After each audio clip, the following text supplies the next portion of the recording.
bouncing around. Of course, a technical term for the markets coined by NERD and Rihanna. Dow Jones Industrial Average, you're seeing that flat as of right now here. Still holding on to some gains just ever so slightly over the past 3 days. Still higher by about 2.25%, just a little bit more than that. The NASDAQ composite, you're seeing that flat, but to the downside for the tech-heavy average this morning, out of the gate down by about 6 points. But over the past 3 days in context here, still higher by about 1.9%. And the S&P 500, you're seeing that here on this hump day up over the past 3 days, but here on this hump day, it is flat to the downside by about 0.1%. We'll round that off too. Also want to take a look at some of the sector activity that we're seeing out of the gate this morning. 11 S&P 500 sectors. You know what the deal is, folks. We've got them pulled up on your screen here. XLRE pulling up the caboose. That's down by about 1.2%. But hey, look no further than some staples. It seems like there might be a little bit of a retreat to those staples this morning. At least it's up by about 0.1% and is leading the charge here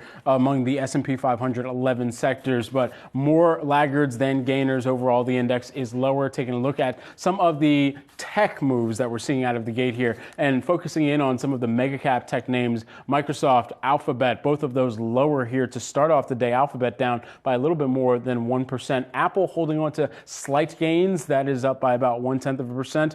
I didn't touch anything but the screen change, so we're just going to go back to it for a hot second here and take a look at Tesla and how that's doing on the day. And here's why: 0.6% in the move higher here on the day. But I'd also been tracking this one yesterday for a little bit. Let's just see how it's performing on the week. Over the past 3 days, up by about 10%. Pretty significant move that we're seeing there on Tesla, even as Elon continues to tweet about his own economic inclinations or projections. And so we'll continue to watch that, as well as Meta. Meta's been seeing an interesting move on the week. Of course, you had that call yesterday that really gave Reels a little bit of a sentiment boost there, but ultimately over the past 3 days up by about 4% for Meta platforms, Facebook Meta, whatever you're calling them at home.